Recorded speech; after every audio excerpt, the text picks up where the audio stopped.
and Streaming Podcast, a binge watcher's guide to streaming movies, TV series, and stuff. Here are your hosts, Graham and Jocelyn. And hello, everyone. Welcome to another episode of Kicking and Streaming Podcast. My name is Graham, and with me today, as usual, it is the fantastic Jojo in the house, still with the pink hair. Yeah. You know, you haven't been to the pool, Jojo, right? Because, I know, no. I know that chlorine does away with hair color. Yes. No, I have not been to any pools. So. All right. Well, that's good, Jojo, isn't it? Good for the hair, I suppose. Yeah, you could say. So here today we are, Jojo, talking about the Emmy nominations. Yes. And boy, you know, there's not only surprises, there's a bunch of snubs that we are going to talk about, and then we're gonna go into the nominations, right? Yes. But it always gives you that sense of what the hell were they thinking, isn't it? They're good at that. Although they made up for a little something, but yeah. Yes, they do. And it seems to be like they compensate most of the time with some stuff that you weren't expecting them. Like we're going to talk about, for instance, Falcon and the Winter Soldier. Like even Don Cheadle is like, I'm sorry, what now?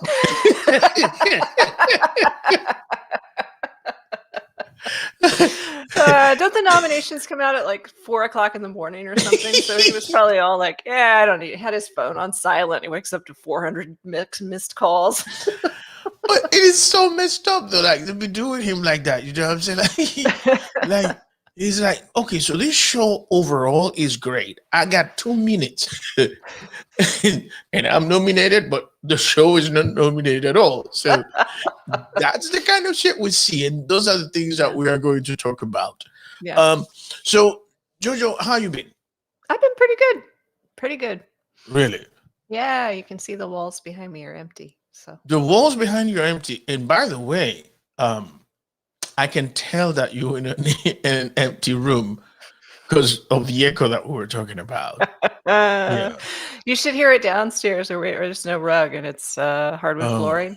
Yeah. The dogs are like, oh God, there's dog ghosts here barking back at us. It is their own body coming back at them. It's their own. It's an echo, but they're dogs. So that's awesome.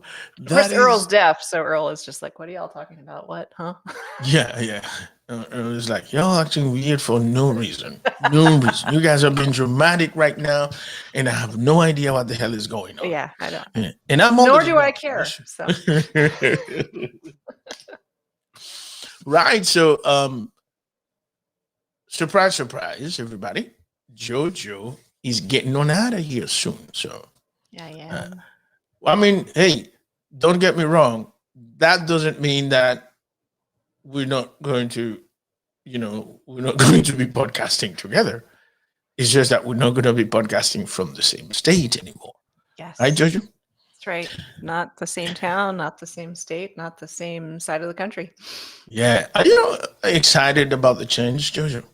I am. I'm looking forward to it. I always liked the West Coast when we were there. So, yeah, I'm looking forward to it. There's things, of course, there's people I will miss. I don't know that there's things I'll miss about North Carolina, to be totally honest.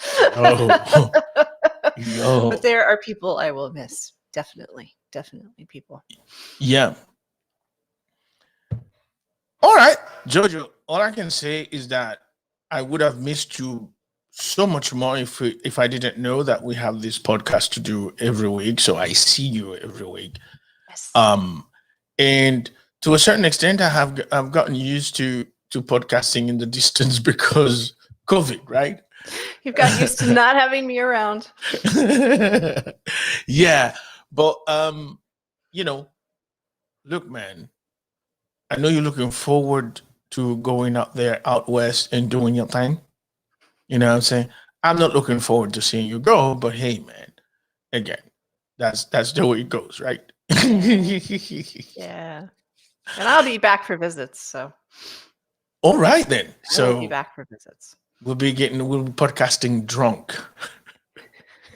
I'm mildly tipsy at the moment, so Don't get me started, man. I was thinking about cracking up a beer before we get started, and then yeah, I did because like I was kind of like I'm feeling sort of tense, so I think I'll have a beer. all So right, Jojo, all I right, had a beer. nice. All right, so let us reset and go ahead. Hello, everyone, and welcome to another episode of Kicking and Streaming Podcast. My name is Graham, and with me today is the absolutely fantastic Jojo, my co-host forever and ever. So, Howdy do. so here's the thing, Jojo. Mhm. Emmy nominations. Let's talk about snubs and surprises. Any Yeah. big ones for you? I was surprised. I was surprised by the snub of Small Axe. Yeah. I was surprised by that. And I was surprised that Emily in Paris got nominated. So Yeah. and the Underground Railroad was snubbed too. So there was some stuff there that I was kind of like, what the hell? But there was also some good things. So Yeah, but here's the thing about Emily in Paris. To be honest with you, and it's not like I have that large network of friends, so I have to make that advisory before I say it. But the only person I know who watched and liked Emily in Paris was my wife, right? And Yes. still she gives me the side eye when I say shit about Emily in Paris. But seriously, I haven't met anybody overly excited about Emily in Paris except for people who judge for awards, is he? yeah, that seems to be it. The it's an awards darling, I guess would be the thing. And Yeah. I don't quite understand. I don't quite understand why. I get that it was enjoyable escapist TV, I mean, I'm not going to diss the show because I haven't seen all of it, but and I also know that, that it has fans, but at the same time, it's kind of like it's sweeping Golden Globes and Emmys and it's everything. So it's like, what, huh? Really? Okay. Yeah, I don't know what the magic is, to be honest with you. It makes me feel like if a Hallmark movie, no, not a Hallmark movie, a Lifetime movie or a Hallmark Yes. movie swept Yes. like the Yes. Oscars. You are absolutely right. That is the best the best way to put it. It's absolutely right. It's almost as if like a Hallmark movie went like, boom, surprise, I'm here, motherfuckers. I've won everything. But for me, the biggest surprise, seriously, was Small Axe. And here's the way I can explain these, right? To my knowledge, the reason why Small Axe was not nominated is seriously, because the people who judge the Academy of TV and blah blah blah science could not make up their minds as to whether it was an anthology of films or a miniseries or a limited series. It could How? be. But like how? Yeah, I don't. That's your job. Yeah, exactly. You should know this. Hey. Exactly. Yeah, I don't understand how it got looked over. I don't get it. I don't know. Yeah, it's just simply because so the way we've talked about Small Axe is that it's an anthology of 5 films. Yeah. Simple as that. It's not a limited series, right? Because it's not for me, a series is a subsequent chapters or episodes of the same storyline. Yes. That's same not the case at characters, all. Same storyline. Yeah. Exactly. Yeah. Right. So it can't be a limited series. But if you look at them, each one of them has the duration of a film, and they are structured like a film. There is an overall topic or theme, but each story is different. So, how do you not understand that notion of an anthology of 5 films, right? No, I So, don't know. I don't get that snub, you know. Right. And so, finally, not finally, secondly, the biggest fuck up of all for me, it wasn't even the Academy of the Emmy people, right? It was on the part of HBO because they canceled 2 days, I think, 2 or 3 days after they announced that they had canceled Lovecraft Country. Boom, the freaking show, the nominations come out, and the show is nominated for, I believe, 18 Emmys. I don't understand why they canceled it either. That's another thing that is like it had a very large fan base and was doing well. And HBO will typically give shows a chance that aren't doing well. So I don't understand. I don't some pencil pusher somewhere got a number wrong or something. Yeah, I mean, look, I still believe that Lovecraft Country is a niche show. Sure. It wasn't everybody's cup of tea, but that's not the first time HBO has put out a show that is not everybody's cup of tea, and it succeeds. I mean, Right. Treme went on for I don't know how many seasons, and to be honest with you, I never watched an episode of Treme. Yeah. It wasn't my thing. Yeah. There was another vampire thing too. What was it? Oh, True Blood? True Blood. Yeah. That was never my own thing. I Yeah. mean, eventually it became a very popular show, Yeah. but I would assume that on the same vein of not very popular at the beginning, that would have been its starts too, right? And they all got a chance to at least evolve. And this is what I don't understand is that how is it that HBO didn't think there's one more award show to go? Let's see what happens then, and then we'll make a decision. As Yeah. opposed to, we're calling a day on you. Yeah. I don't understand what happened there. I don't know if there was something else going on behind the scenes with some sort of like contract disputes or something that haven't been made public yet. I don't know, but it seems very strange to me because even though, as you said, it may not be everyone's cup of tea, I think it was quite a few people's cup of tea. So I think that it was enough to give it a chance for more seasons. So I don't get it. And to be honest with you, I look. There's a lot of speculation in the black world of TV watchers about the reasons why the show got canceled, and some are assuming it had something to do with the topic of uh, African rituals and voodoo and all of that. And I'm like, Hollywood loves that shit. Hollywood has been exploiting voodoo and African mysticism since the beginning of time, and it makes them money. You know what I'm saying? There's there's no way that is the issue here. It isn't. I believe there were facets of that used in True Blood. It was, you mentioned the show True Blood, which was about vampires, but I do believe that there was also a whole subtext or series line that had to deal with voodoo and those sorts of things. So I mean, if it's, I don't really think that would be a reason to cancel it. That doesn't make sense to me either. No, I seriously don't believe it is. But in Pakistan, a lot of people like to go out and make these assumptions and stuff, and I don't like conspiracy theories. Whether Yeah, there are political or cultural, I don't like conspiracy theories yeah, because what I like people to do is to, take all of the contexts and aspects of a particular topic and make deductions and say, if I were to come up with a theory about this, if I were to come up with an explanation for this, what are the most logical things that could be here?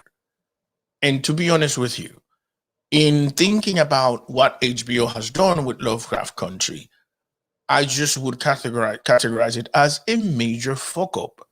Yeah, and they happen. Yeah. They happen. And by the way, great shows get canceled all the time. They do. Right? Like great shows get canceled all the time. Point in case, the OA. Yes. Yes. There you go. Yeah. The OA. Malcolm in the Middle. It's historically it's a great show that got canceled way too early, and it eventually became like some kind of fucking cult. Yeah. You know what I mean? Yeah. So there's no reason to be speculating about, it touches on Black history here and blah blah blah and voodoo and stuff. Because if that was the case, Hollywood would exploit that every day, all day. If it's dragon, if it's voodoo, if it's werewolf, if it's vampire, Hollywood loves that shit. That is no reason to cancel shows. That's not what happened here, I believe. Yeah. No, Right? I agree with you. It just doesn't make sense to me. Yeah. And we talked about the Falcon and the Winter Soldier. Yes. And I don't watch the Mandalorian. You are the Mandalorian fan here. I am, yes. So what do you think of the snub of Pedro Pascal? He is the whole show, honestly. Okay, wait, I should back that up. Baby Yoda. Baby Yoda is the man, son. Baby Yoda is a huge part of the show. But Baby Yoda is Baby Yoda because of Pedro Pascal's performance.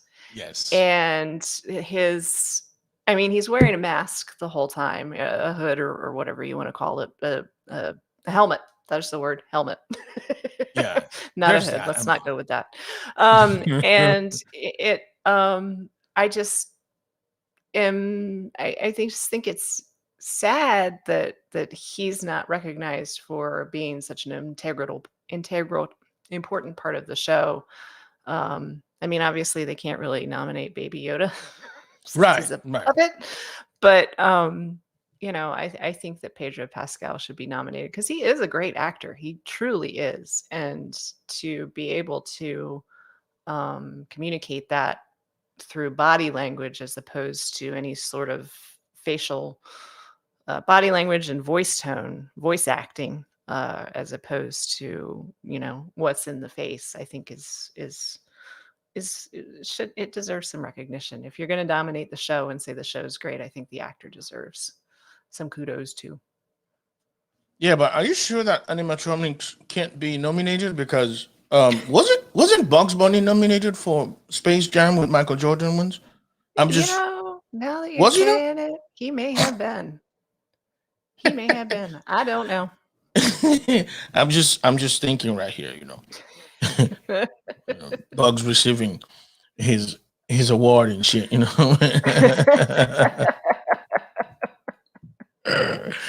Good old Space Jam. That was good. Yeah. That's good. I think the new iteration of Space Jam is now with LeBron James, and and I think it's on HBO Go. I didn't look at it, but I haven't. I haven't confirmed that though. Yeah, I've heard of it. I think I saw like a trailer for it or something, but I have not checked it out or anything. Sorry, Graham, I'm having issues with my recording program. It crashed and I can't get it to come back up. So okay. All right. That was kind of it. Proceed, Aziz, and then we'll take what we got from here. Okay. Yeah, it doesn't seem to want to do anything. Anyway. That's so not cool. So not cool. Yeah. The joys of live radio, podcasting, whatever. Yes, ma'am. Okay. So let's go on then with the nominations, Jojo. We're gonna start from the bottom to the top. And the first one we'll see is I'm gonna take this one. Jojo. Okay. That Okay, sounds good. I'm gonna go on ahead and take this one. You Right? take that one, and I'll see if I can get my thingy to come back. The thingy. The thingy. So for a variety sketch series, there are 2 nominations, and it is a Black Lady sketch show and Saturday Night Live. Now, a Black Lady sketch show is fantastic. You know, it's a trailblazing show from HBO, and I think very highly of it. But it's nominated against Saturday Night Live, and I don't see that happening. Yeah, I agree with you. Unfortunately, it makes me sad because I do like I have enjoyed a Black Lady sketch show what I've seen it. Yeah. So I feel like it just being against Saturday Night Live, it just doesn't stand a chance. No, and it would be the surprise of the year if that happened. It would start the show with, yo, they already started with some bang. You know. True. If it wins, it would be very, very cool. Now, has anything ever gone up against Saturday Night Live and won? That's a good question. I've never heard. I've never heard of any other show as a variety sketch show going against Saturday Night Live. I've never heard of it. Yeah. At least winning. But if that happens, to be honest with you, and the thing is that what Saturday Night Live does is so iconic, because all it does it basically takes whatever is in the news and show you how ridiculous the whole thing is, and it's amazing. I just got the news or the memo that they talked about Charlotte in an episode about 4 months ago. Yes. And the fact that they called it the gateway to Gastonia, and nobody in the audience laughed because, you know, they're all New Yorkers, so they're like, I have no idea what Gastonia is, but I about died. Yeah. So yeah, I was like, that was a big deal. perfect. The crazy thing is, it makes such big news here in Charlotte that the mayor of Gastonia was interviewed later on. I missed all of that. I missed all of that. Yes. Yeah, yes. I was out of the whole loop. Gateway to Gastonia. You know, and now they actually are, you know, commercializing that phrase on T-shirts and stuff like that. It's not a good thing, folks, but okay. whatever float their boats, that's fine. If they believe it, it's cool. Yeah. Yeah. Whatever makes you happy. Yeah. Right. So Jojo, you should have with you Unstructured Reality Program. What do you have? So I have Becoming on Disney Plus, Below Deck on Bravo, Indian Matchmaking on Netflix, RuPaul's Drag Race Untucked on VH1, and Selling Sunset on Netflix. And I have seen absolutely none of these. I've occasionally, you know, stumbled upon RuPaul's Drag Race. True. But not necessarily the Untucked one. Not this season, yeah. But what I can tell you is that I know that there was a lot of talk about Indian matchmaking. There were a lot of articles written about Indian matchmaking, and it basically exposed a lot of social issues from India that only people who are familiar with India knew about. And now, thanks to this show, you know, most of us are exposed to those realities. And I know that, you know, just based on a TV show, it doesn't necessarily tell the whole story. But there are some underlying issues that we didn't know about, some underlying cultural differences that we probably didn't know about, and now we know. Again, it doesn't necessarily tell the whole story, and I don't think anybody should say, I know a lot about India because of this show. That's definitely not the case. But Indian matchmaking made a lot of splash. And so, based on that, I think it stands a huge chance. What do you think? I since I didn't hear anything about it at all, I'm gonna say, yeah, that makes sense to me. And if it's something that's gonna open people's eyes to Indian culture and, maybe make them interested in some more of the issues that are going on there, then yeah. Yeah. Okay. So let's then move on to. Actually, we're gonna go straight to competition series and variety talk series. Okay. I'm gonna Okay. say competition series. The Amazing Race CBS. I think it has a Guinness record of winning Emmys. Um, so the variety talk shows. The competition series, The Amazing Race, Nailed It, Netflix, RuPaul's Drag Race, VH1, Top Chef, Bravo, and The Voice, NBC. So, if we are to follow history, if we are to base everything on the history of things, then we should just assume that The Amazing Race got this one in the bag, doesn't it? It seems like it, kind of like SNL. Um, so I don't know. Nailed It is relatively new, is it not? It's sort of like Pinterest fails or something like that. Yep. Yeah. Yep. So I haven't watched it. It's not my kind of stuff to watch. But I don't know. It would be kind of funny to have like a totally new show that I believe is based on failure win. So that would be kind of funny. Do you know something? I actually haven't watched Top Chef in a long time because it's expensive. When you see these people cooking this stuff, and you be like, "Yeah, I can do that," you know, and all of a sudden you trying to mimic a recipe that you saw on Top Chef immediately makes you a candidate for the show. Nailed it.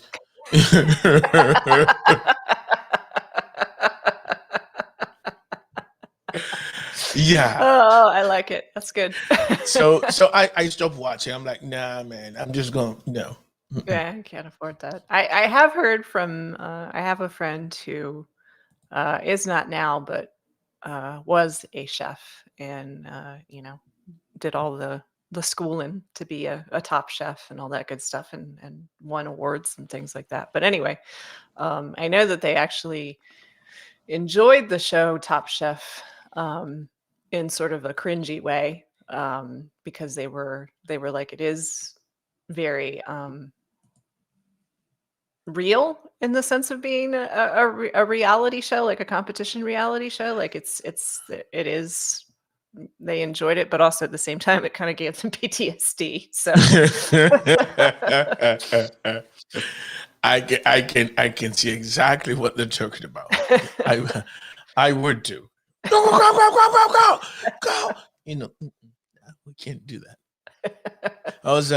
I've been binge watching, if you will, the show Curb Your Enthusiasm for some reason.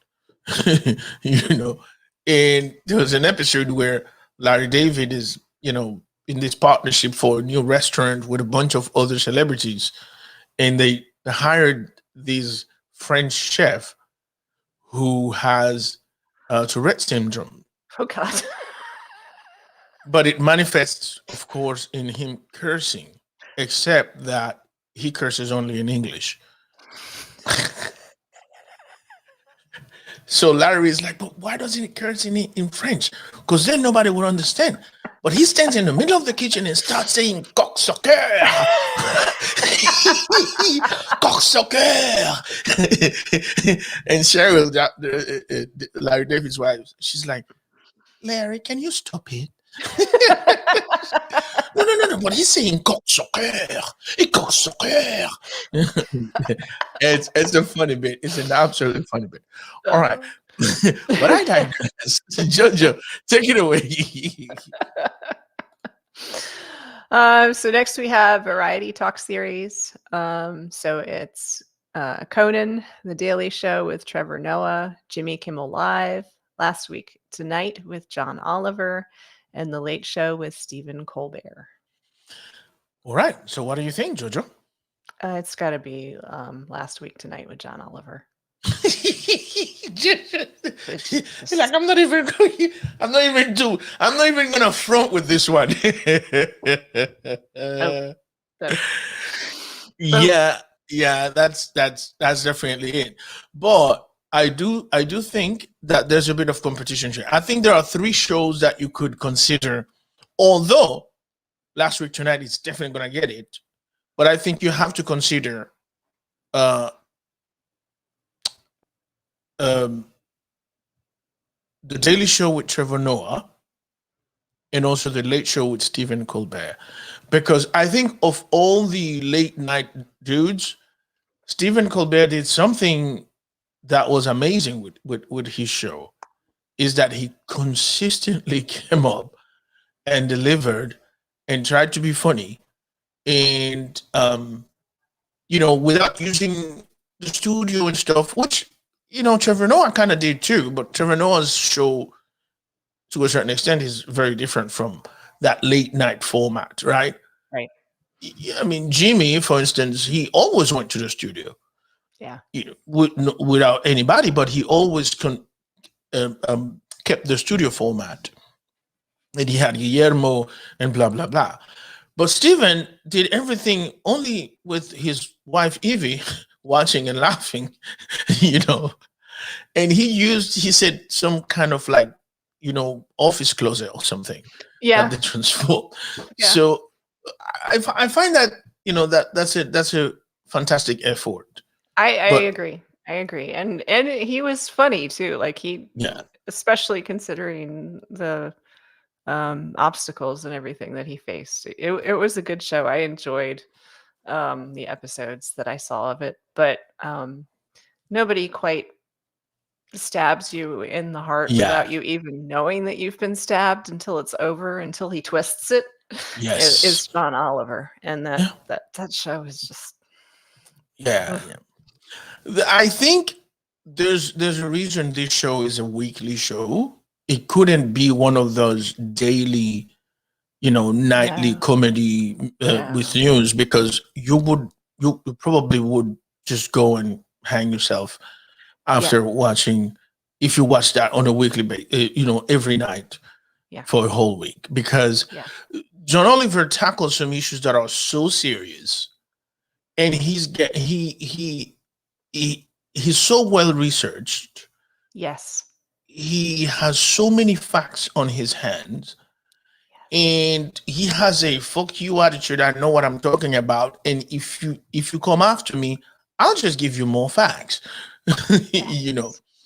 And he creates a lot of beefs that are like mad funny, when this beef he created with this town in Connecticut or something. The one with the sewage plant? Yeah. That was funny. That was very funny. And like what he does is ever so amazing that I'm like, I don't know how you can do that in half an hour every week. I don't know how he does it either. I genuinely do not know how he does it. He has an incredible mind. He has incredible delivery. He must have a great team working with him. And he manages to make horrible things funny, but not in the sense of making them absurd or in the sense of making them something that you dismiss, but in the sense of, I remember that more because I laughed at it. Yes. And it's causing more, turmoil in me because it was funny and it shouldn't have been funny. Yeah. And I should have been crying, but now I'm laughing about this thing. Yes. He is brilliance itself. And I think it's a great privilege to have someone like him broadcasting in these days and times. And so he's like a national treasure. Like, we need to take care of John Oliver. And the funniest thing for me is this. The funniest thing for me is this, right?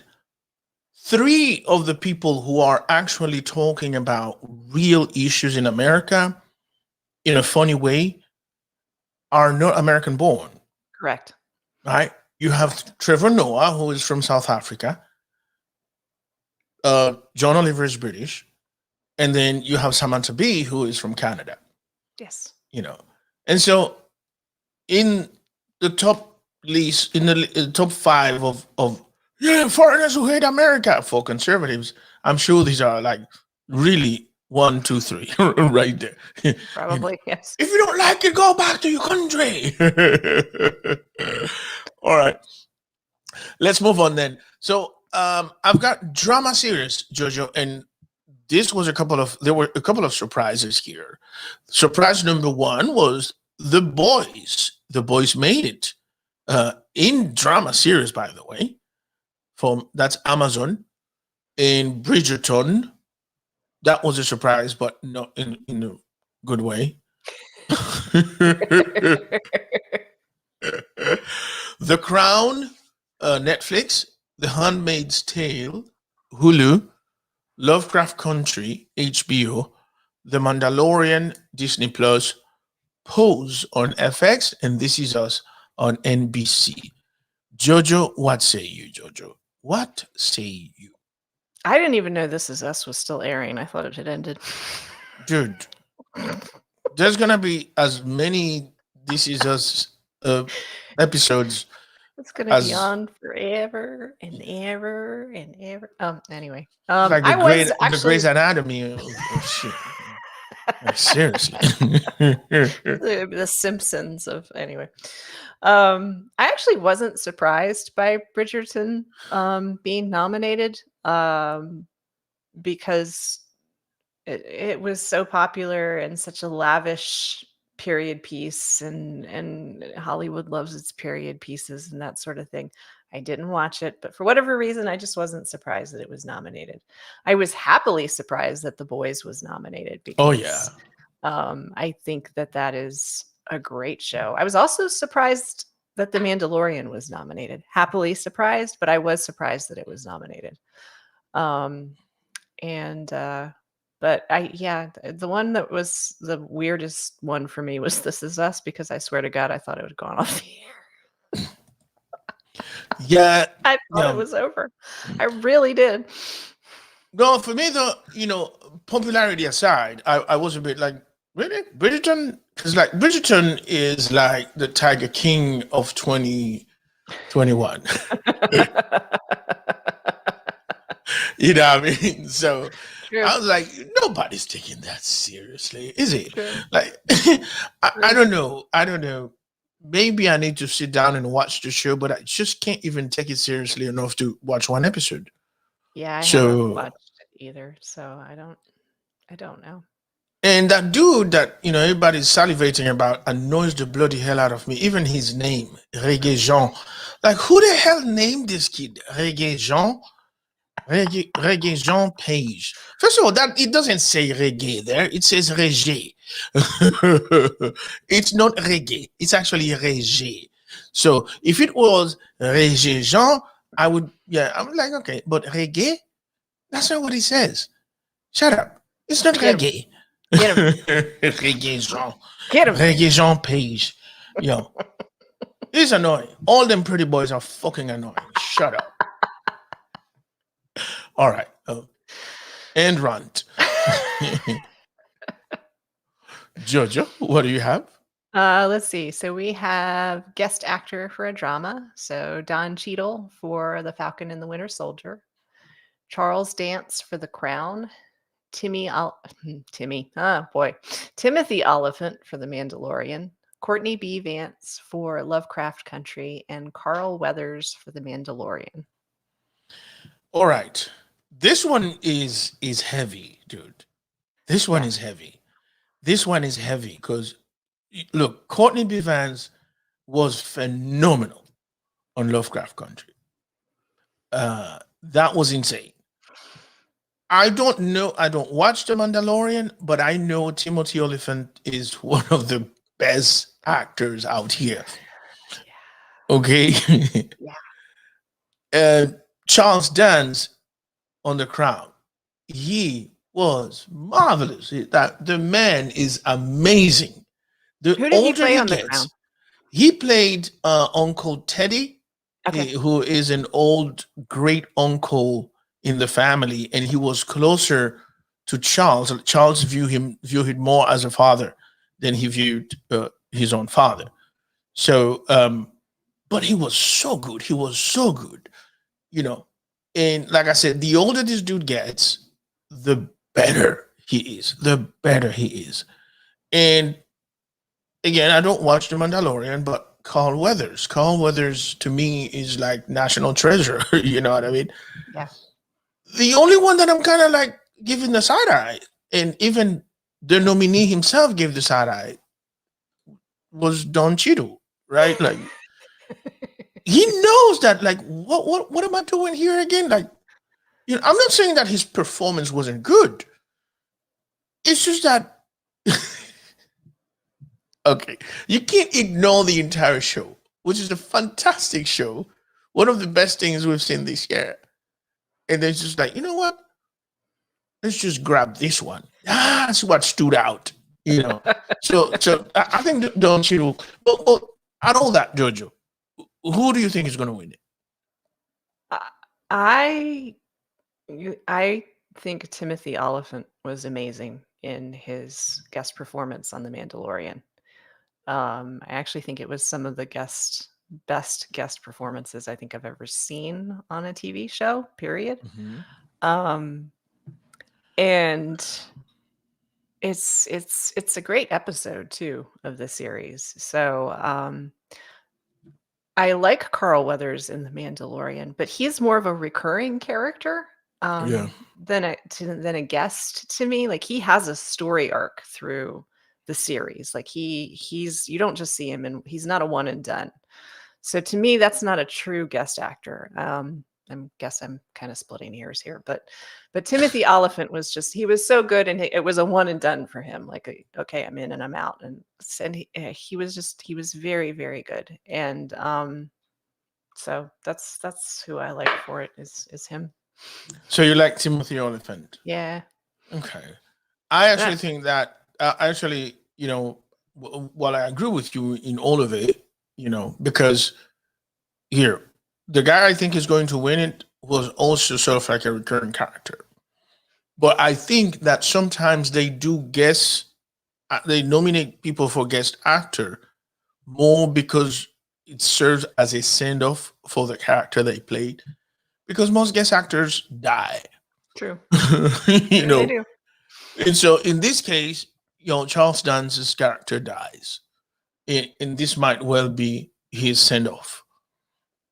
So I'm picking Charles Dance for this, but you know, other than that, I don't know. I can't tell you.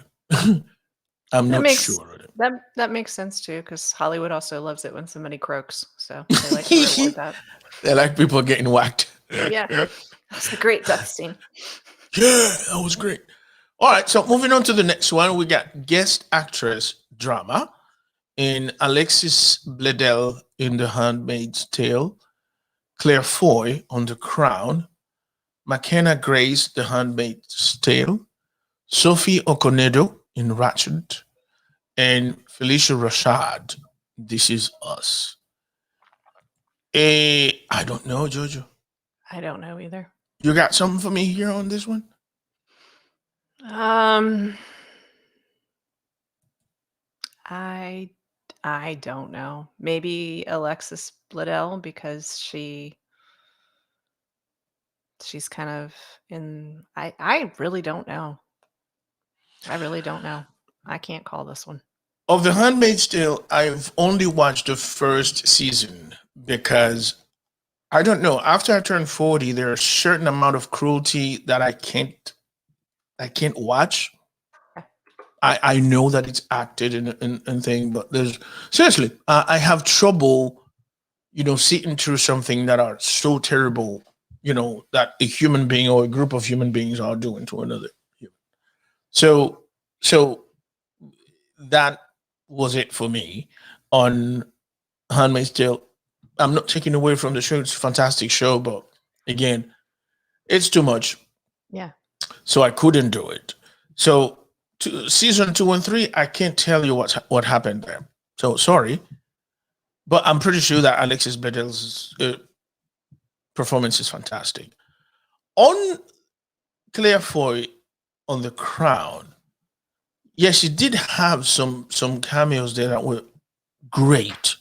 There is one reading that she does of young Queen Elizabeth of an address to the Commonwealth that she does, and that is the most beautiful dramatized reading session I've ever seen, and it was like it almost brings you to tear.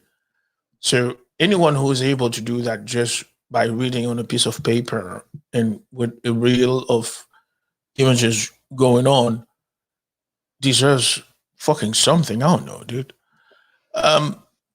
Sophia Cornedo, Ratchet is a series that I have avoided watching because I don't like the name.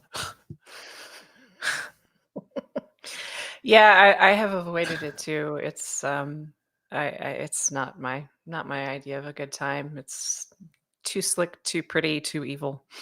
Yeah.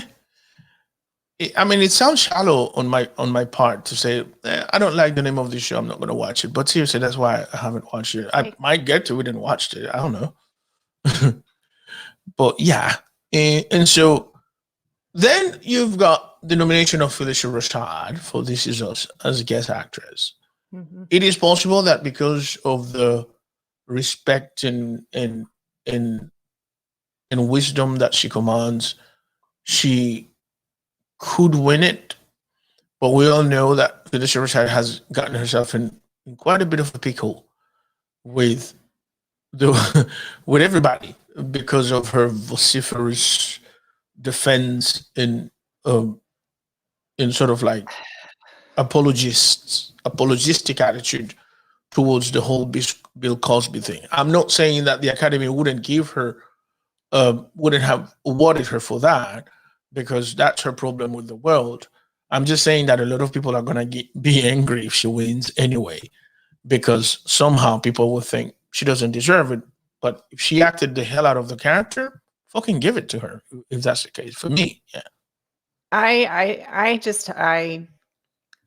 always liked Felicia Rashad's acting. I always liked her character. I always thought that she, as a person herself, seemed like she had a good character and was like a good role model. But with her actual quote being a terrible wrong is being righted, a miscarriage of justice is corrected about Cosby, I can't. I just can't. That's I that's beyond the pale for me. And I kind of laugh about it, but it's if you are so blinded by a friendship that you don't believe that somebody can do all of these horrible things that they did do and that there is plenty of proof that they did, then I'm sorry. I don't want to see your face again. I don't want to hear anything about you again. I'm done. So I hope she does not win, and I'm frankly disappointed that she was nominated. I don't care how good an acting job she did. Yeah. What you said, everything she wrote and said in every statement she made about the Cosby case is flat out disgusting. Yeah, and she kind of started out, I mean, you could say sort of semi-neutral in being in his corner, but not entirely being in his corner. But when he was released, and she was actually said that a miscarriage of justice has been changed. No, sweetheart. No, I mean, about a year and a half or two before, she gave an interview where she said something about, forget the women, but this is about the legacy of somebody being completely tarnished, of a great man being completely tarnished. And she was quoted as saying that. But when the statement came out in the interview, she then put out another statement saying, no, I've been misquoted, right? But I don't see the reason why somebody would choose those words exactly to say this is what Miss Felicia Rashad said.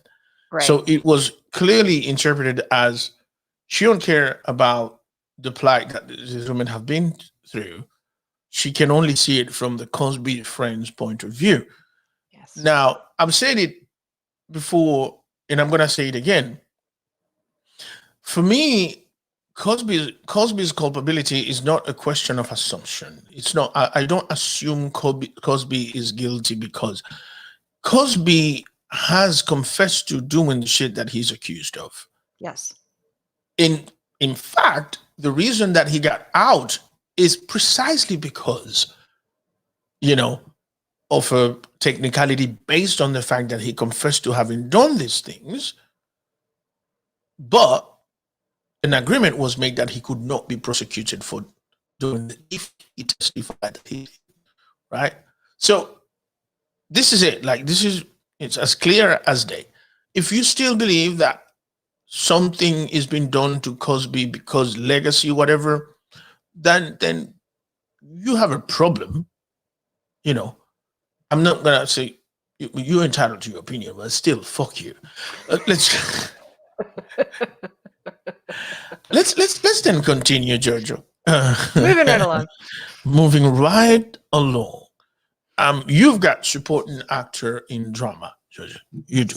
So there's Michael K. Williams in Lovecraft Country, John Lithgow for Perry Mason, Tobias Menzies for The Crown, O.T. Fagbenle for The Handmaid's Tale, Max Minghella for The Handmaid's Tale, Bradley Whitford for The Handmaid's Tale, Giancarlo Esposito for The Mandalorian, and Chris Sullivan for This Is Us. All right. So, just as a matter of percentage of nominations, somebody from the freaking anime still should win this one. I'm just gonna go ahead and say, right, exactly. I don't know. The law of averages. Jesus. But seriously though, what do you think, Jojo? Oh goodness, this is a hard one because there's a lot of very good actors in here. I know I totally botched his name, but the actor from The Mandalorian was fabulous. How do you say that? How do you properly pronounce that, Graham? Giancarlo Esposito? Oh, I actually kind of got it right. Okay. Yeah, you did. I was looking at the list like, who did she botch? Okay, good. Yay. He's fabulous as a villain. John Lithgow is in Perry Mason. Yo, he was great. God, God, and Michael K. Williams. This one's, I don't know. This is hard. I don't know. Yeah. But I've heard so much great things about Bradley Whitford on The Handmaid's Tale. Like, you're right, man. This is a huge one. Giancarlo Esposito, I must say, yeah, this dude, he has a record at playing bad motherfuckers that you either hate a lot or kind of slightly on the corner. Because on The Godfather of Harlem, he also plays a character, and he's loosely based on a real life character. Giancarlo Esposito is the daughter of a black mother and an Italian father. In fact, I think he was born in Italy because mom was a ballet dancer abroad. Okay. And he always plays these ambiguous characters that are navigating in this biraciality world and stuff. He's fantastic at that. But the character he plays on The Godfather of Harlem is a dude who was born in West Virginia to a biracial couple, but then once he got out of West Virginia, to the rest of the world, he went as a white man and went on to become a councilman, and I think he even ran for the Senate and stuff. And concealed his blackness for the longest time. It's a funny story if you think about it as a funny story, but it's a terribly sad thing if you think about it also. But Giancarlo Esposito is absolutely flawless in this character and in most of the characters he plays. So, yeah, I'm not gonna make a prediction at that, and I would like when we talk about it the day after the Emmy to see who wins this one. I'll be happy to talk about it. Yeah, me too. Because there's such a great lineup there. It's exciting. Yeah, it's you can't pick one. No, I really can't. All right, so let's go on to supporting actress in drama. We have Angelina Louis Ellis, in Lovecraft Country, Gillian Anderson in The Crown, Helena Bonham Carter, The Crown, Emerald Fennell, The Crown, Madeline Brewer, The Handmaid's Tale, and Dowd, The Handmaid's Tale, Yvonne Strahovski, The Handmaid's Tale, and Samira Wiley, The Handmaid's Tale. Dude, seriously? Seriously, dude, like, Okay. oh, right. So,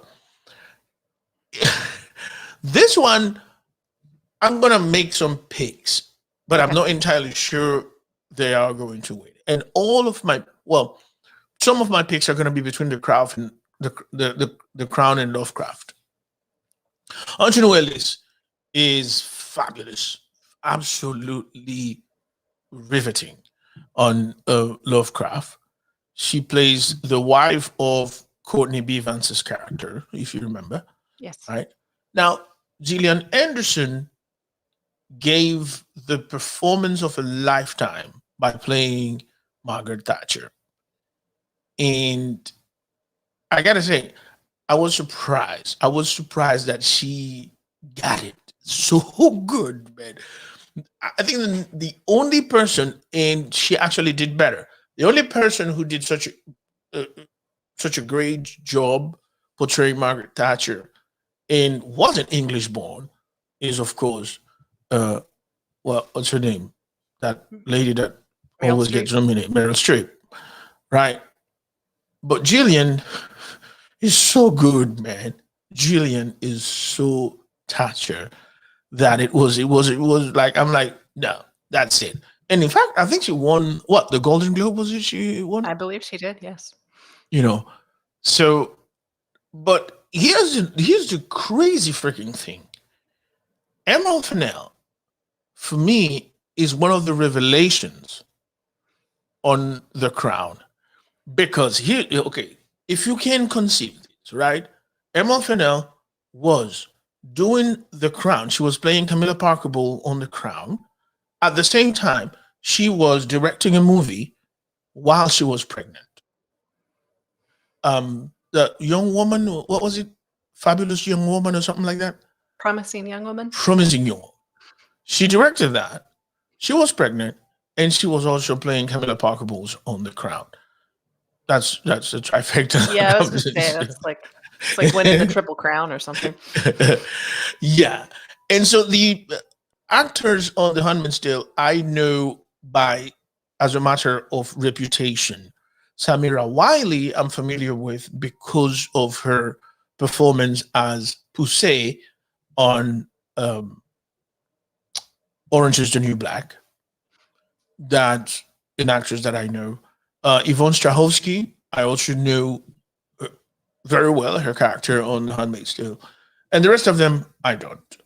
Helena Bonham Carter, we've talked about her. Like she's good at everything she does. And if she wins, I wouldn't have a gripe about that. I would have a grudge about that. But when I look at the nomination of Gillian Anderson here, man, I don't know what to say. Among the rest of them, I don't know what to say. What say you, Judge? Gillian Anderson was the first name that jumped out to me as probably going to win it because of just the clips that I've seen of her playing Margaret Thatcher and the buzz and the hype around her and the fact that she's won other awards around it. So I kind of feel like she's going to win, but it's hard for me to have an opinion having not watched The Handmaid's Tale. Yeah. So this is another one that we're going to have to look at, isn't it? Yeah, it is. Okay. So let's go on to lead actor drama. That's yours, Jojo.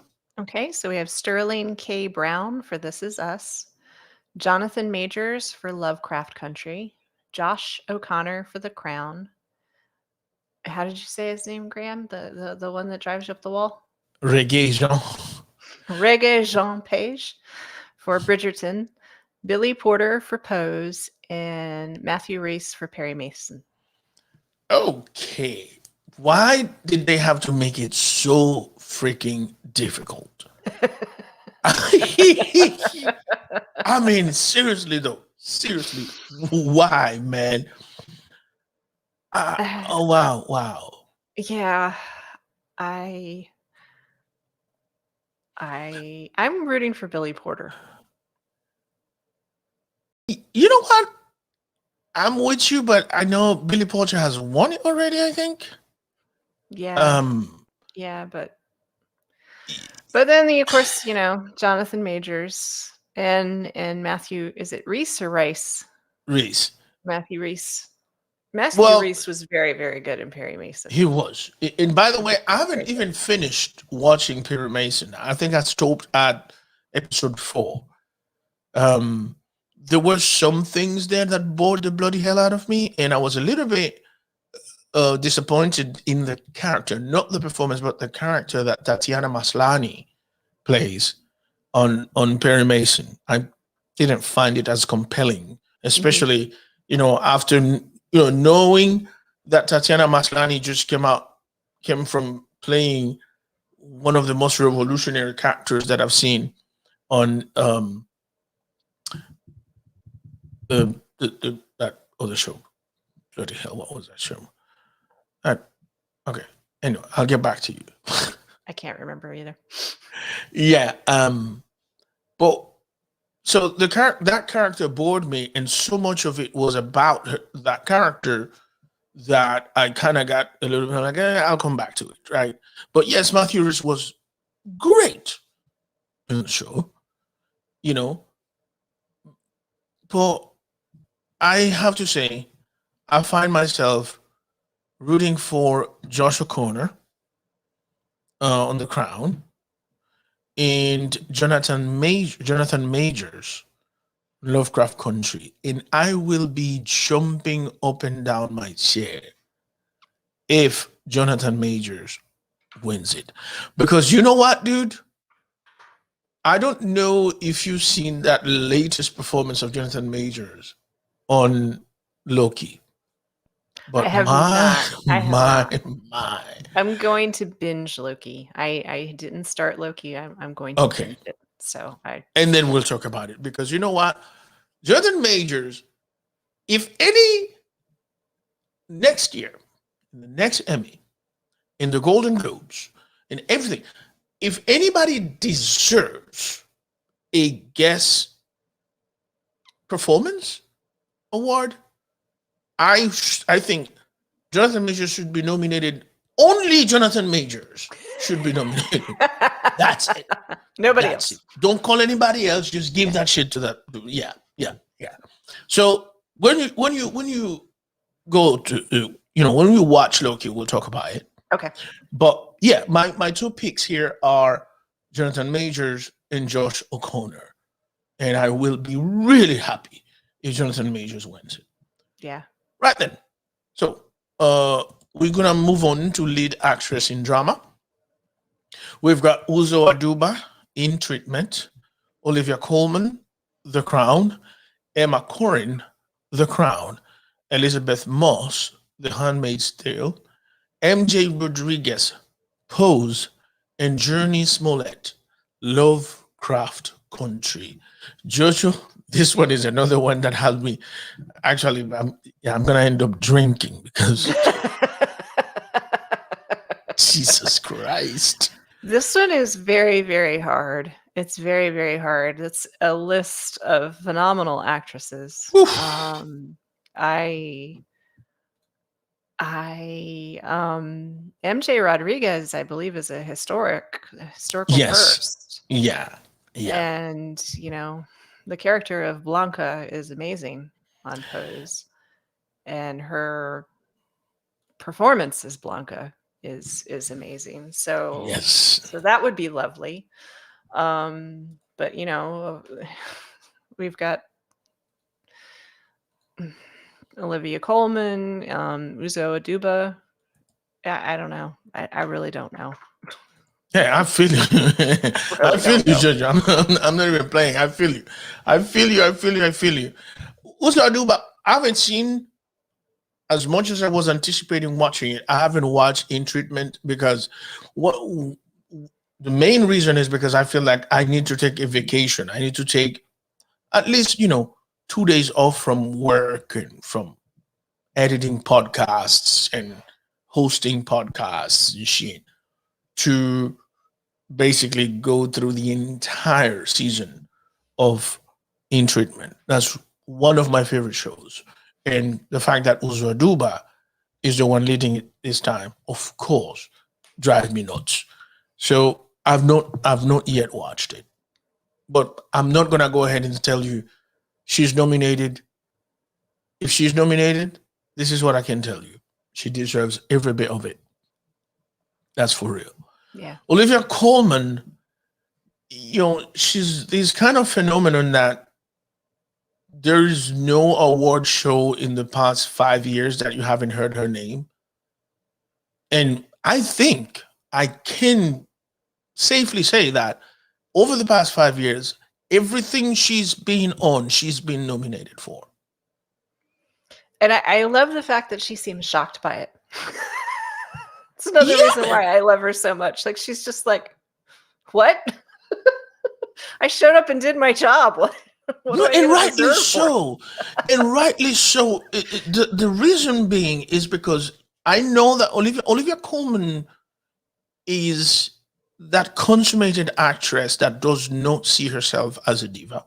No, Olivia not at all. Coleman never set herself up to be anybody's sex symbol or shit. This is an actress who goes and does her job and sort of like forgets about it. I did this, I move on to the next one. Like, she is enjoying what she does so much, but she does it with such confidence of somebody who knows what she's doing that I don't think she worries or thinks about what kind of award she'll be nominated for afterwards. No, She just moves on to the next project. I agree. That's an amazing thing, man. It is. It's an amazing It really is. thing. So I'm not going to be upset if Olivia Coleman wins it.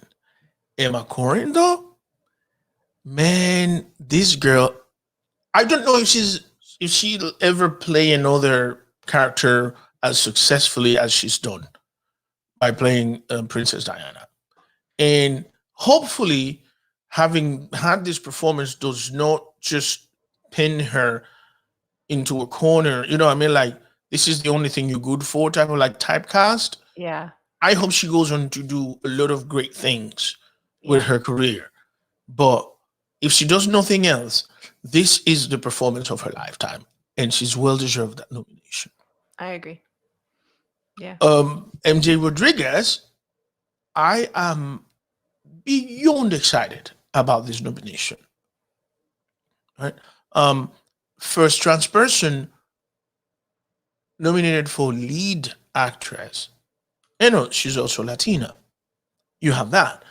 And she's not the first trans person nominated because what's her name from Orange is the New Black was nominated as supporting actress once. But she's the first trans person nominated as lead actress. So you have to chapeau bas for her. Yeah. And Journey Smollett was so good. I remember we took about 10 minutes talking about Journey Smollett's character when we did our episode about Lovecraft. Yes. That's how great she was. And she complements the character of Jonathan Majors so well. So I'm okay with each one of them getting one. Each one of them. Elizabeth Moss is, I mean, she is the show. She is The Handmaid's Tale. There's a lot of great characters in there. But Elizabeth Moss' character is the show. That's all I'm going to say. Right? So with that, Jojo, we move on to the next one, shouldn't we? Yeah. So are we made for television movie? Made for television movie. So we've got Dolly Parton's Christmas on the Square, Uslo, Robin Roberts Presents Mahalia, Sylvie's Love, and Uncle Frank. Right. Is it okay to say that I haven't seen any of these? It's perfectly fine. I haven't actually seen any of them either. Okay. I have heard amazing things about Sylvie's Love. I have, but I have not been compelled to watch it, to be honest with you. I haven't watched it either, but it's like one of those on my watch lists that I've not started yet. Yeah, and Sylvie's Love, Uncle Frank is also another one that I think I was like, okay, I'm gonna wait the next time I have to board a plane to just like watch these. Yeah. You know, I mean, like, there's not one that I want to just sit down and watch at home or whatever. There are things like that. I'm not saying they're not good enough. I'm just saying that's what I thought. And then Dolly Parton's Christmas on the Square, I did not watch because there are so many Christmas shows to watch. Especially now that we have Netflix that just record them and just dump them in there. And then there are the ones that I'm forced to watch with my wife every year and stuff, like, because tradition, whatever. Tradition. You know what I mean? So I like Christmas shows that I don't have to watch. I don't watch because by the time I get to it, I'm tired of Christmas shows and shit. And one of the main reasons I'm happy that we moved out of New York is because I don't have to go to the Radio City Christmas show every year. So there's that. She is around, so she probably is hearing what I'm saying and cursing the bloody hell out of me. But yeah, there's that. So do you have a pick on this one, Jojo? Only because I've heard good things about it, and it does seem like a lovely storyline would be Sylvie's Love. It's, from what I understand, a very positive, good story. So okay, all right, we'll do that then. We'll take this one. Yeah, I love it. So, all right. So, limited series we have: I May Destroy You, HBO; Mayor of Easttown, HBO; The Queen's Gambit, Netflix; The Underground Railroad, Amazon Prime; and WandaVision, Disney Plus. What is WandaVision a limited series? I don't know. That's confusing. Why? I don't know. Right. So, but this one is a pickle, isn't it? It is and it isn't. It is because there's a lot of good stuff on there. It isn't because finally I May Destroy You is getting some recognition. Yay. So that's who I want to win because it's not been shown any love whatsoever or anything. So as much as I understand in the US, by the way. Say again? In the US. In the US. Yes, in the United States. In the United States. So that's what I want to win is I May Destroy You because that is some of the best television I've ever seen in my life. Yeah. I'm with you, Jojo. All my votes are going for I May Destroy You. But there's the power of Disney with WandaVision. There's the flair, there's the luxury, there's the cinematography, there's all of that. So I May Destroy You, not being an incredibly popular show in the US, and I don't know if HBO may have played a hand on that. Um, I'm happy for the nomination, and hopefully it does win. But then you have the Queen's Gambit, which was a revelation as a show, Mhm. a show about a show about chess. Yes. So, but I've heard so much about Mayor of Easttown, and Yes, I've heard yeah, quite a few people say that it's some of the best television they've ever seen. So, and then there's the Underground Railroad. railroad, yes. But if I'm gonna be completely predictable here, I think that WandaVision is gonna take it away. You think so? Yeah, that's not what I want, but that's what I think is going to happen. Interesting. Of all of them, I want it to be I May Destroy You, but of all of them, I would have picked the Queen's Gambit. Yeah, yeah, that would be number 2 for me though. But I just think that WandaVision again was such a. I think WandaVision, because it launched as the very first, you know, side job in the MCU, Sure. and it made an impact. Like it made an impact, Yeah. and everybody was expecting anything else that happens in the MCU on Disney Plus is going to be, it has to be equal or better than. So you have boom, WandaVision, great.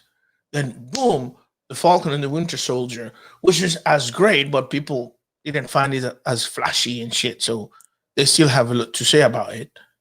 And then Loki is dialogue driven more than anything else.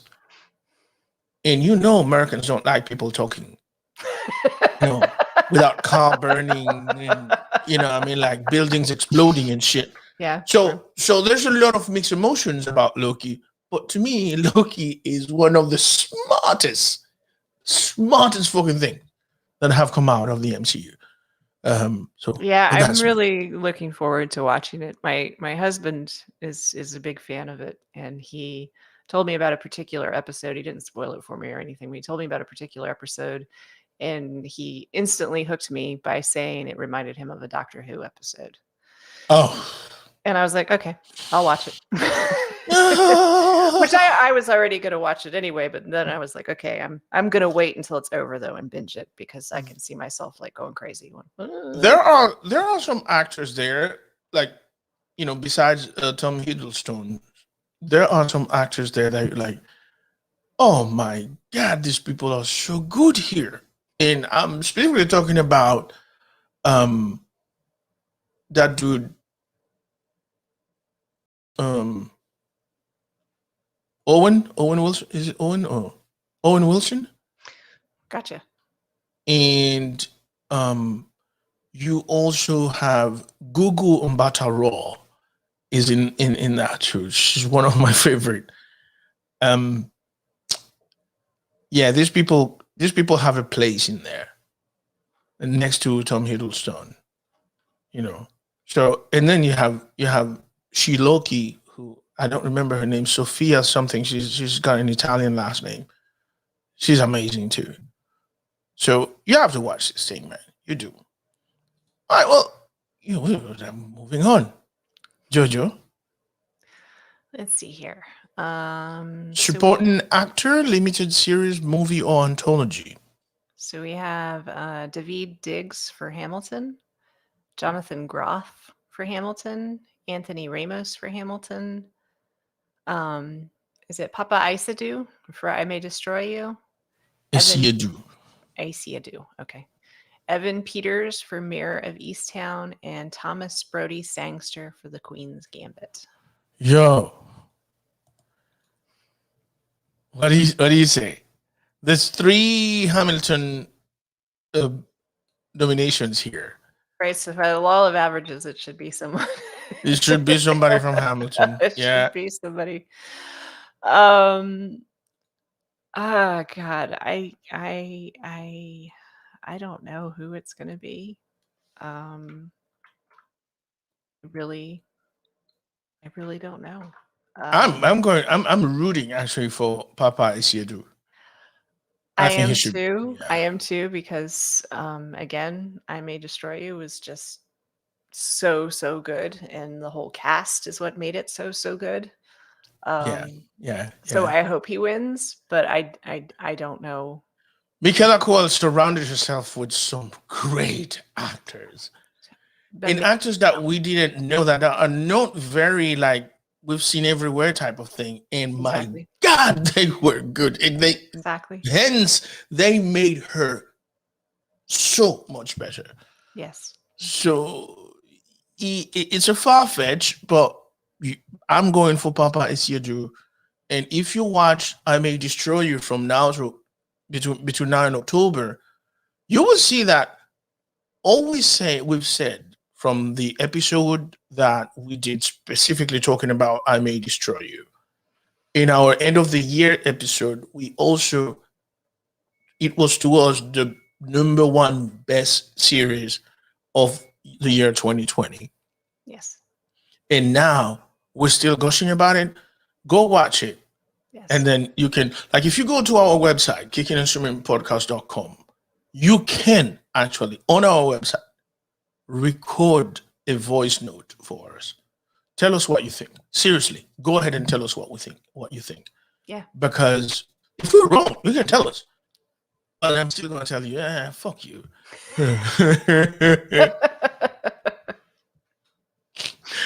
All right. That's good. So, Jojo, I am going to move on. All right. We are going to supporting actor limited series. Oh, no. Supporting actress limited series, movie, or anthology. Right? And who do you think we have, Jojo? I have Philippa Saw in Hamilton, Renee Elise Goldsberry, Hamilton, Jean Smart, Mayor of Easttown, Julian Nicholson, Mayor of Easttown, Moses Ingram, The Queen's Gambit, and Catherine Hahn, Wanda Vision. Can you take a guess as to who my favorite is here?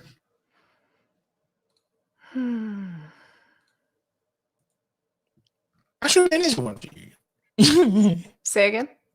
That should be an easy one for you to guess. Is it Catherine Hahn? It is. It is, man. It is. It is. Catherine Hahn. Catherine, you freaking know me so much, man. Catherine Hahn was way too good. At times, she was better than freaking Wanda on that show, man. I'm just saying. She's very, very good on WandaVision. She is. Yeah. She is. So, yeah, I'll go with that one too. That works for me. All right. So you got lead actor then. So lead actor for limited series, movie, or anthology, we've got Paul Bettany for WandaVision, Hugh Grant for The Undoing, Ewan McGregor for Halston, Lin-Manuel Miranda for Hamilton, and Leslie Odom Jr. for Hamilton. All right. That's way too much Hamilton out there, man. Seriously. Yeah, that's way too much Hamilton out there. I'm gonna ask you, Judge. Pick one. It's probably going to be Lin-Manuel Miranda. Yeah, that's what I think. I actually would like it to be Paul Bettany. I too. I have a soft spot for Paul Bettany. I know, man. Vision is the sheesh, man. Yeah, he's a sweetie, and Yeah. he's also terrifying, and he's a good actor. He's just a very good actor, and I really enjoyed him in this role. But I think it's probably going to be Lin-Manuel Miranda. Yeah. Okay, so you think it's Lin-Manuel? I actually think that, yeah, it's also. But Hamilton might well be one of the shows that got a lot of nomination and then didn't win anything. True. You know, that does happen a lot. That does happen a lot. So if it's not Lin-Manuel, in my view, it could well be Paul Bettany. Yeah. Which would be cool. Dope as hell. Cool. All right, so I'm going to move on to lead actress. We've got lead actress, limited series, movie, or anthology, Michaela Coel, in I May Destroy You. Is it Cynthia Erivo here? Cynthia Erivo, Genius, Aretha, Elizabeth Olsen, WandaVision, Anya Taylor-Joy, The Queen's Gambit, Kate Winslet, Mayor of Easttown. They have made this one difficult, man. They have made this one difficult. They really have. It is a fabulous list of talent. I of course want Michaela Cole to win. I'm happy that she was nominated. I want her to win. I actually think it's going to be Kate Winslet, though. Yeah, like we've talked about how people don't seem to get enough of Mayor of Easttown, Yeah. and Kate Winslet is a darling Yes.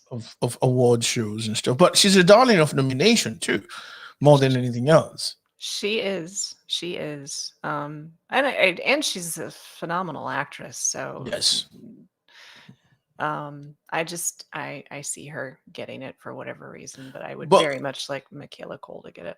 The great thing is that in this category, we have three sort of like revelation type of actors, Mhm. if you will. Anya Taylor-Joy, Cynthia Erivo, who's been around for a while and has done some movies and stuff like that. I think last year she played, on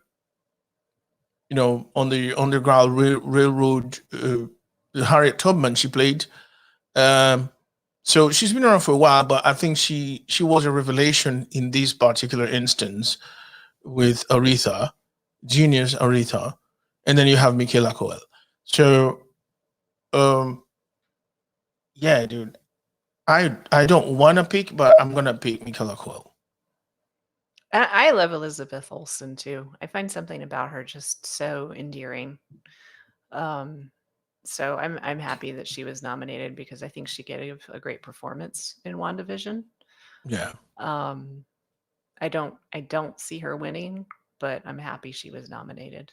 I think she did a great performance, but I want Michaela Cole to win. Yeah, but I think at the end of the day, it's gonna be between Elizabeth Olsen and Kate Winslet. That's what I think. And as you said, I don't see Kate Winslet. I don't see Elizabeth Olsen beating Kate Winslet. Yeah. So that's the way it's going to be. Then you have Jojo. So we have comedy series. We have Blackish from ABC, Cobra Kai from Netflix. I didn't know Cobra Kai was a comedy. Didn't it start on YouTube? Oh, really? I think it started on YouTube and Okay. Netflix picked it up. I really Then it's a think I comedy. need to check my facts, but I anyway. Emily in Paris on Netflix, which I didn't really realize was a comedy series either. But Hacks on HBO Max, The Flight Attendant, another one I didn't know was a comedy series. I thought it was more of a thriller. So Really? I've got that all wrong. The Kaminsky Method on Netflix, Pen 15 on Hulu, and Ted Lasso on Apple TV Plus. Well, Jojo, tell me what? Pick one here. I want Hacks to win. Hacks, right? Yeah, Hacks. Well, if Ted Lasso wasn't nominated there, I would have picked Hacks. But I'm going full blown, all in for Ted Lasso. Ted Lasso, yes. Yeah, Yeah. that's. Have you watched it yet? I haven't watched it yet. I don't have Apple you- Plus, so Dude, you gonna do me like that? yeah. Sorry. All right. We have to talk about that. Remind me.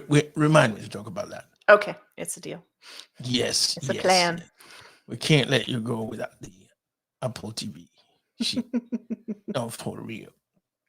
All right, then. So we move on to guest actor in comedy, and then we have Alec Baldwin, SNL, Dave Chappelle, SNL, Morgan Freeman, The Kaminsky Method, Daniel Kaluuya, SNL, Daniel Levy, SNL. I'm sensing a theme. God. Oh my Lord. I'm not gonna pick anybody. I don't blame you. Do whatever you want, Judge. I ain't gonna pick nobody. I don't blame you a bit. I really don't blame you a bit. I that's too difficult of a list to pick Yeah. anybody. Because Chappelle was great. Morgan Freeman is always great. Alec Baldwin was funny. The two Daniels, of course. So I can't. I agree. Yeah, both Kaluuya and Levy were hilarious. I haven't seen the seasons of the Kominsky method, so I don't know what Morgan Freeman did there. But yeah, man, it's gonna be one of SNLs. Like, there's no way it's gonna be one of the SNLs. But the question is, which one? Yeah, I don't know. I really Yeah. don't know. It would be funny though if out of all the SNLs they did the one that wasn't. Yeah, I know, right? Yeah, Morgan Freeman. Like, what? But the law of Hey. average says. All right. Well, guest actress in comedy for you, George.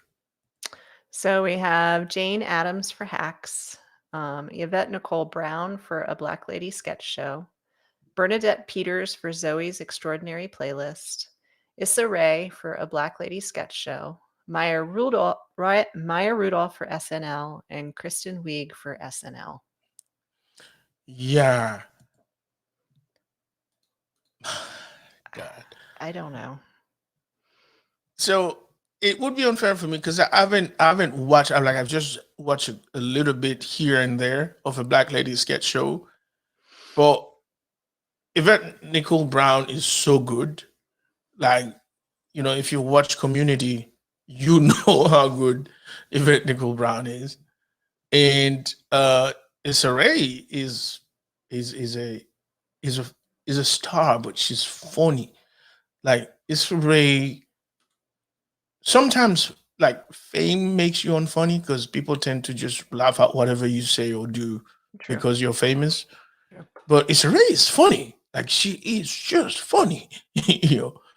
So I don't know, man. Like, Bernadette Peters in Zoe's Extraordinary Playlist, I like her character, and I was saddened when her character sort of like exited the show.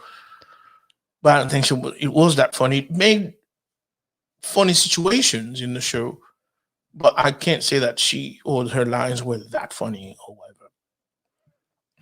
But Maya Rudolph, man, she is a chameleon.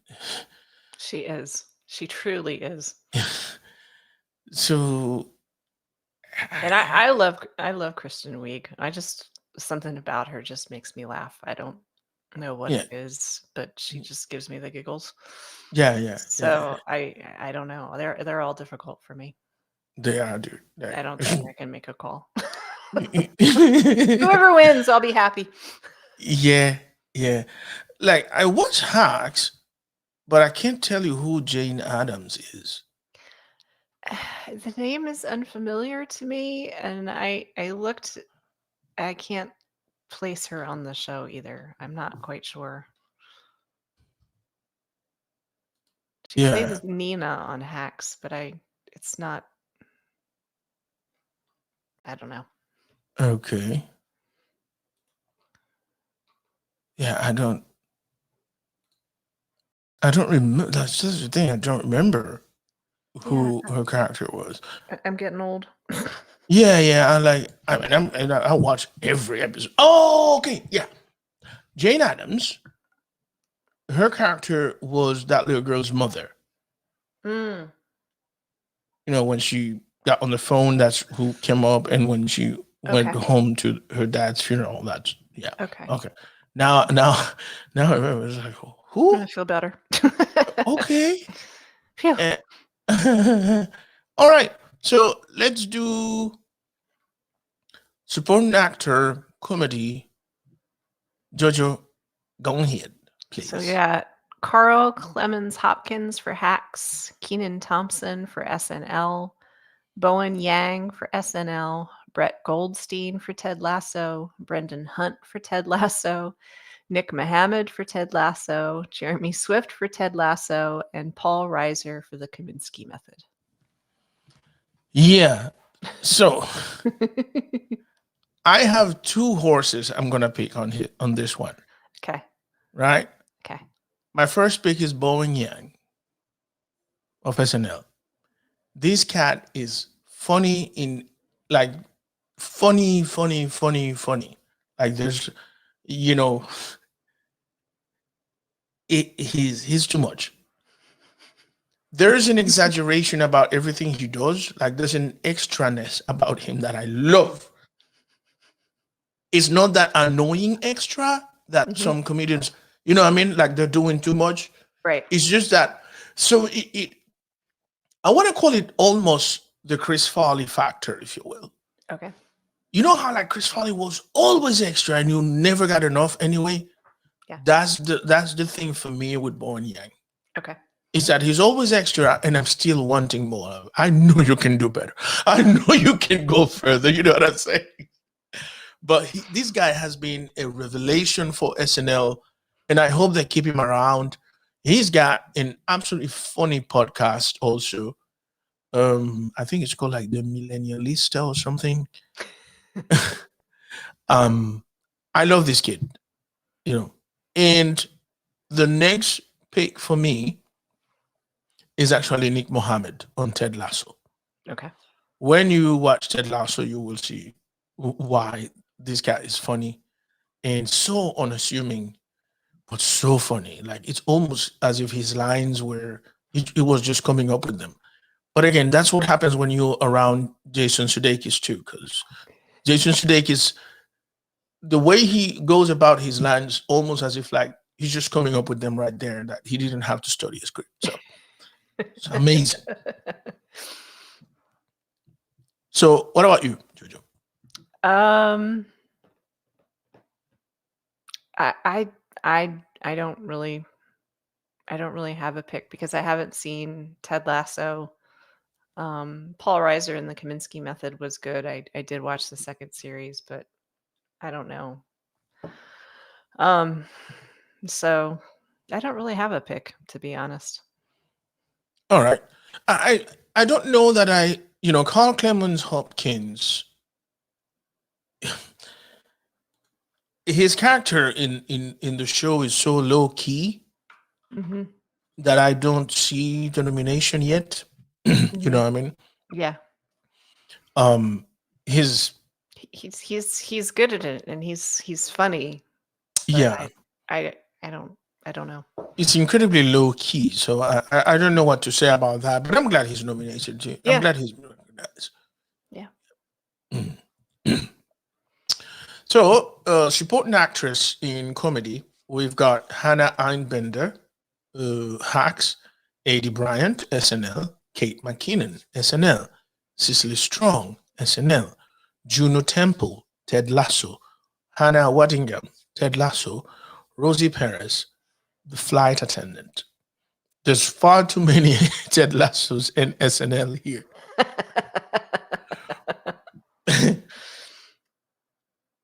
But I still think that, you can't go wrong with Kate McKinnon picking it up. Yeah. Especially with her Fauci character that she's broken out. The Fauci is like, between the Fauci and the Giuliani that she does, the Giuliani is too much. The Giuliani kills me. It kills me. What she does with her chin, the way she pushes her chin forward. Yeah, they're like the hand thing go. Oh God, it's too. She's. Yeah, That's it, man.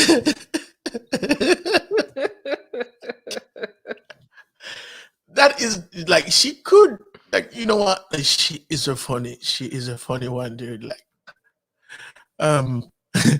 so what are we going with? Kate McKinnon then? Yeah, I think so. Yeah. All right, you got it, Jojo. Who's next?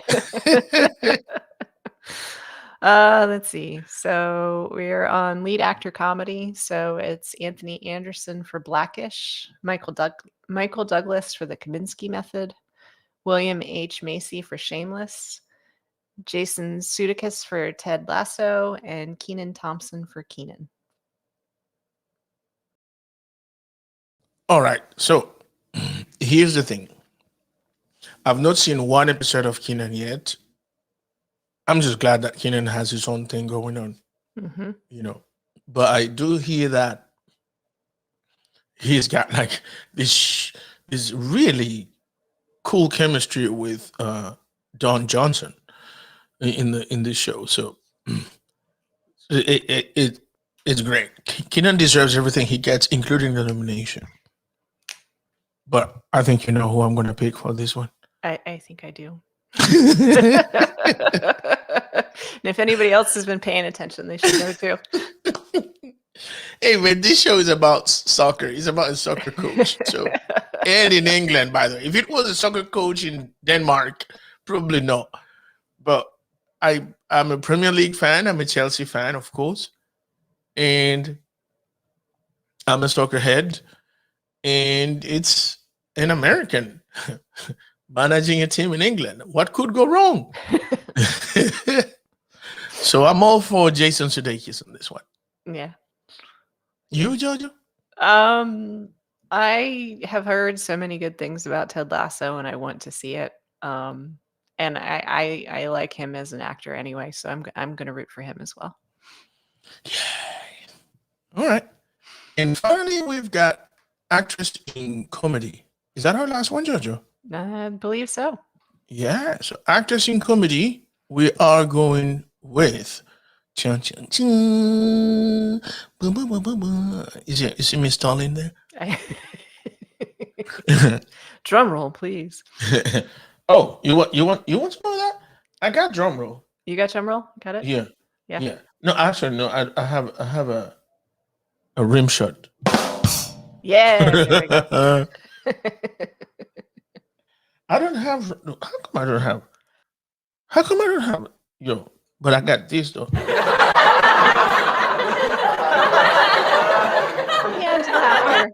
I'm not even that funny, but hey, it's good when you have a button that can make it sound funny. Yeah. Yeah. Yeah, it's a good thing. Oh, we can always go with this. Hey. All right. Enough of that. So I always liked it on Letterman when he would look over at Paul Schaefer. Or they would do like the wah wah wah. That is the best combination of host and music director I've ever seen. They were fabulous. They were dope. You can say that Steven and Jean-Baptiste got that going on. Yeah. A little bit, Yeah. It's a little harder with them not being together. But yeah. Oh, yeah, they're back on the studio now. Oh, okay. Yeah. I haven't they're back. seen it in a while. They've been back for like I want to say a month. Okay. And yeah, man, the energy is so different. It's amazing. It's amazing. You just realize, oh my God, this was painful without audience, man. This was painful. I can't believe that he did it, and I can't believe that I watched it. You know what I mean? Yeah. All right, so let's go with lead actress in comedy. We've got A.D. Bryant, Shrill, Kaylee Cuoco, The Flight Attendant, Alison Janney, Mom, Tracy Ellis Ross, Blackish, and Jean Smart, Hacks. Jojo, this is a big one. This is a highly, highly, highly contested one. But I will make my pick with no reservations. I'm going for Jean Smart. Me too. Yeah. Yeah. No. Me too. She's so good in Hacks. She is so good. God. Seriously. Who is this lady? Every scene, she's just jaw dropping. She is so good. Yes. So good. The scene where she drives her Bentley down the driveway after, and they go over the joke, and then the scene in the one of the casinos where she leaves the guy with the check. Oh my God, she's just so good. She is so good in this. So lots of talent on that list, but for me, Jean Smart just knocks it all out of the water. She's so good. And like I said, like I didn't think that there could be another comedy series about a female, comedian or a comedian that could be as compelling. I'm not saying that it couldn't happen. I'm just saying as compelling. After the Mrs. Maisel, I didn't think who can come up with something like that. Mhm. Man, Hacks literally blows it out of the park. Like seriously, there's nothing else you can say. And Jane Smart is 95% of all of it. She's so good. She's so good.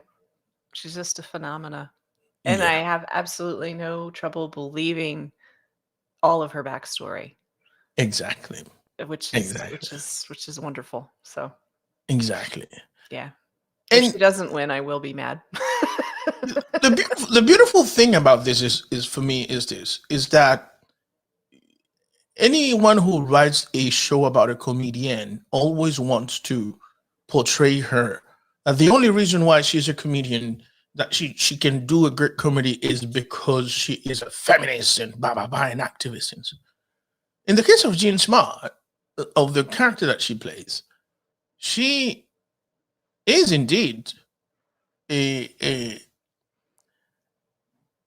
a feminist, but she's so reluctant in her own feminism that you actually don't see it coming until almost the end. That this whole time, that's what she's been doing. That's what it's been about for her. Except that she has her own way of approaching it. And once you know her, you'll understand her brand of feminism.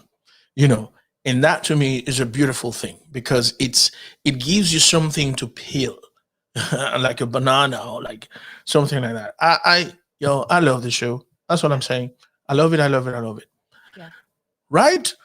So Jojo, we have made our picks, Yes. and the show, the award is going to be, if I remember correctly, October 19.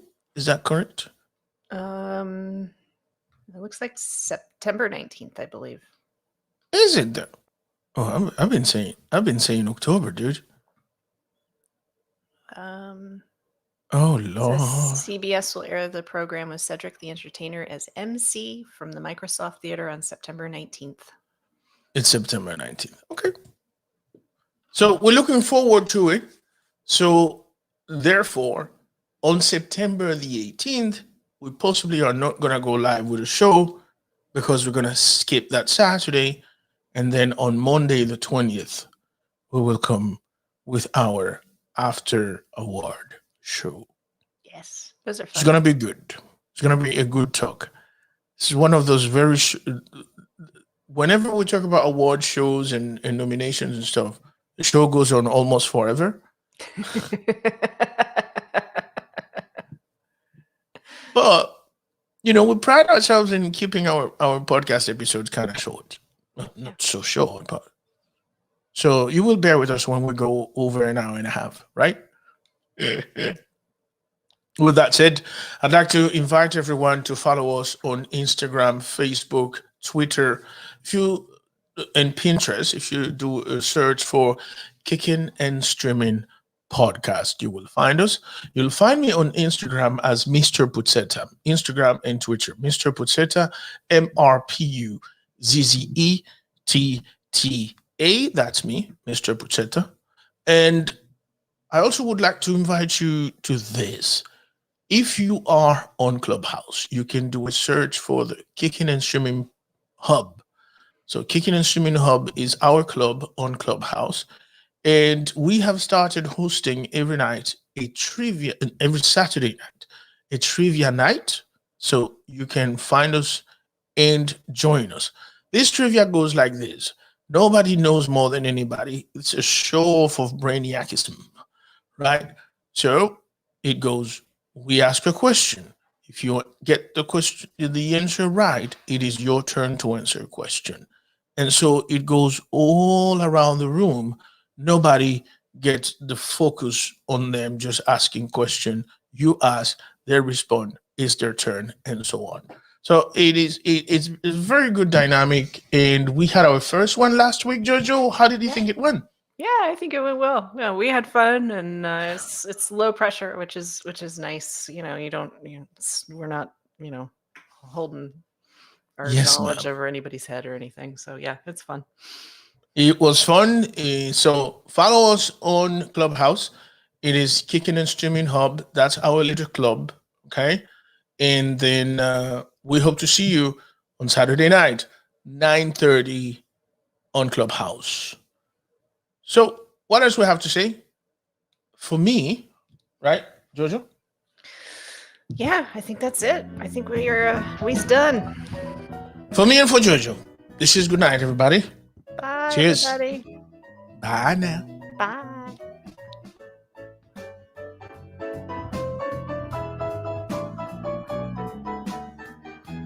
Thank you for listening to Kicking and Streaming Podcast. If you found value in our content, please subscribe and share. We would also be delighted to hear what you think of this podcast. So please rate us by writing a quick review on Apple Podcasts or your favorite podcast platform. Follow us on all major